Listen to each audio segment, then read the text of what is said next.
आप तमाम लोग जानते हैं कि किस तरह से पिछले दिनों नीतीश कुमार और तेजस्वी यादव के नेतृत्व में बिहार में एक जातीय जनगणना का नतीजा आप तमाम लोगों ने देखा। आपको इस बारे में मालूम चल सका कि किसके हालात कैसे हैं, कौन कितना है और कितना पानी में है। ये तमाम चीज़ें आप तमाम लोगों ने जानी। उसके बाद आप तमाम लोग जानते हैं कि जातीय जनगणना को लेकर के ये भी चर्चाएं शुरू हो गई कि ये जनगणना असल में सिर्फ बिहार में ही नहीं बल्कि पूरे देश में होना चाहिए। विपक्षी दल खास करके INDI महागठबंधन ने इस बारे में ठानी कि हम अगर सरकार में आते हैं तो पूरे मुल्क में जातीय जनगणना करवाएंगे। आपको बताते चले कि जब बिहार में जातीय जनगणना हुआ उसके बाद एक बड़ा फैसला बिहार के कैबिनेट ने लिया। बिहार के सदन में एक प्रस्ताव पेश किया गया और एक मंजूरी दी गई और वो मंजूरी थी कि आरक्षण का लेवल बढ़ा दिया जाए। जो 55% आरक्षण था उसे 65% किया गया और ओवरऑल EWS सहित 75% आरक्षण की सीमा जो है वो बढ़ाई गई। 75% जब आरक्षण हुआ तो बिहार राज्य के लोगों के अंदर खुशियों की एक लहर थी। लेकिन नतीजा क्या हुआ आप तमाम लोगों ने देखा। इस पूरे मामले को लेकर के विपक्ष के जो लोग थे यानी कि जो आरक्षण विरोधी थे वो पहुंच गए हाई कोर्ट ने ये फैसला दिया कि ऐसा है कि इस पर रोक लगाई जाए।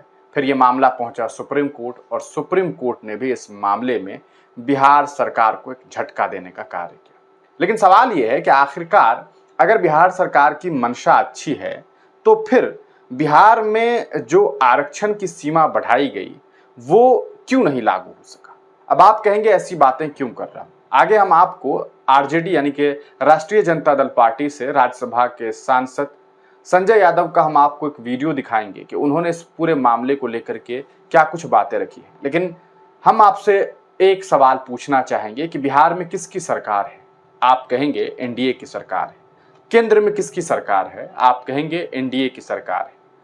जब दोनों ही जगह NDA की सरकार है तो फिर कोर्ट का, न्यायालय के फैसले का इंतजार आखिरकार ये लोग क्यों कर रहे हैं। अगर वाकई ये लोग आरक्षण विरोधी नहीं हैं और ये चाहते हैं कि बिहार वासियों को आरक्षण जो है वो 75% मिल पाए, जो कि ये लोग कहते तो हैं लेकिन इनके कथनी में और करनी में फर्क दिखाई देता है। सवाल यह है कि जब केंद्र में भी ये हैं, राज्य में भी सरकार इनकी है, तो फिर आरक्षण की सीमा जो बढ़ाई गई उसे 9वीं अनुसूची में क्यों नहीं शामिल की जा रही है।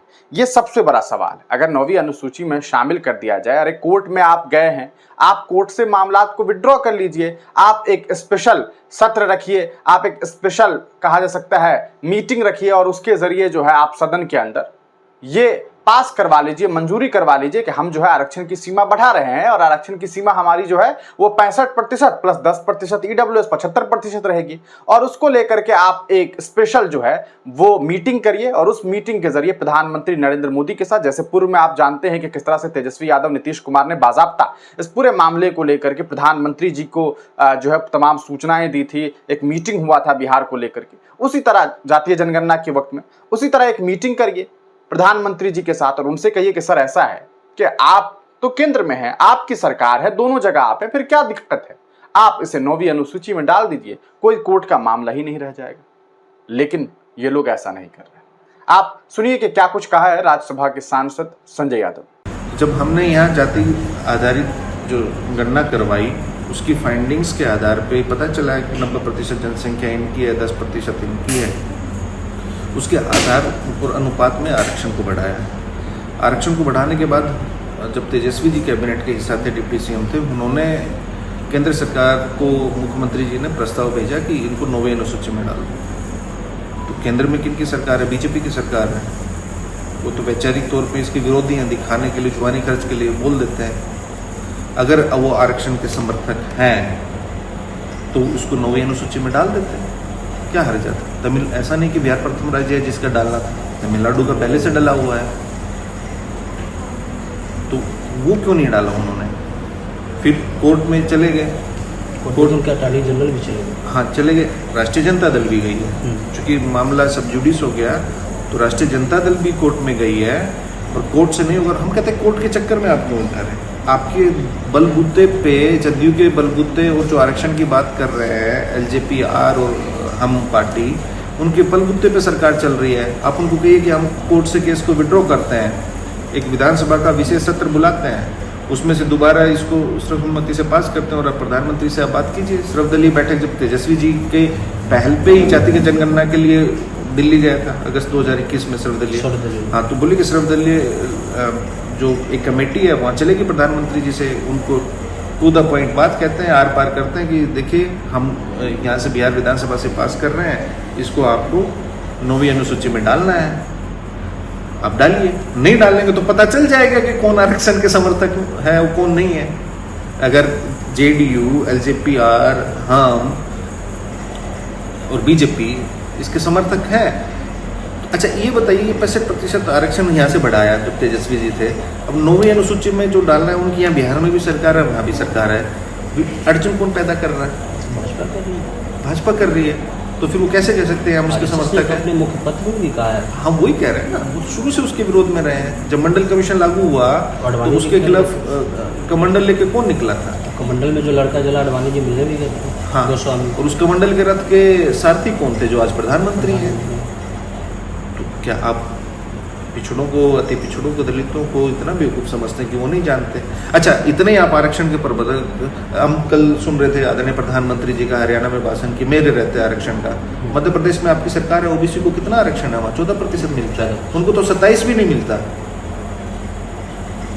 और अन्य राज्यों में आपकी सरकार है, कितना मिलता है आरक्षण? हरियाणा में आपकी सरकार ने, इसी बीजेपी सरकार ने क्रीमी लेयर की सीमा ओबीसी के लिए 8 लाख होती है सालाना, उन्होंने घटा के 6 लाख कर दी थी। अब चुनाव आया है, ओबीसी संगठन जागरूक हुए तो उन्होंने फिर किया है। तो वही कह रहे हैं, इनका हर बात पे दोहरी रवैया होता है, दोहरा चरित्र रहता है। तो आजकल सूचना को आप बांध नहीं सकते कहीं तक, सब लोग जागरूक है, सब जानता है। आपको डालना है, आपको करना है, तो आप ही अटकाए हुए हैं। हम तो मांग उठा रहे हैं और हम कह रहे हैं आपको, हमारी पार्टी इनको इतना मजबूर करेगी कि इनको 9वीं अनुसूची में भी डालना पड़ेगा, देश भर में जातिगत जनगणना भी करानी पड़ेगी। तो आपने देखा कि किस तरह से सीधे तौर पर संजय यादव ने ये बात कही है कि ऐसा है कि केंद्र जो है, हम केंद्र को एक प्रस्ताव भेजते हैं कि आप जो है वो 9वीं अनुसूची में डाल दीजिए, तो केंद्र चाहे तो ये काम कर सकती है, लेकिन केंद्र ऐसा नहीं कर रही है। अब आप कहेंगे कि ऐसा कैसे हो सकता है, लेकिन ऐसा है। प्रधानमंत्री जी बातें जो करते हैं वो अलग बात है। बिहार में उनके जो साथी जो दल हैं एनडीए के, चाहे वो जनता दल यूनाइटेड हो, चाहे वो चिराग पासवान के एलजेपी हो, चाहे वो मांझी जी की हम पार्टी हो, ये तमाम लोग बातें तो कुछ और कर रहे हैं। ये लोग कह रहे हैं हाँ भैया आरक्षण होना चाहिए, लेकिन काम क्या कर रहे हैं? क्यों नहीं प्रधानमंत्री जी के साथ मुलाकात करते? क्यों नहीं स्पेशल मीटिंग करते हैं? क्यों मीटिंग नहीं कर पा रहे हैं? क्यों सर्वदलीय बैठक करके इस पर फैसला नहीं ले पा रहे हैं कि ऐसा साहब के हमें न्यायालय की जरूरत नहीं है इस पूरे मामले पर, हम तो खुद से ये फैसला ले सकते हैं, हमारे पास अपना सदन है, हमारा अपना स्पेशल सत्र हो सकता है, उसके जरिए हम पास करेंगे और पास करके हम 9वीं अनुसूची में डाल देंगे। लेकिन नहीं।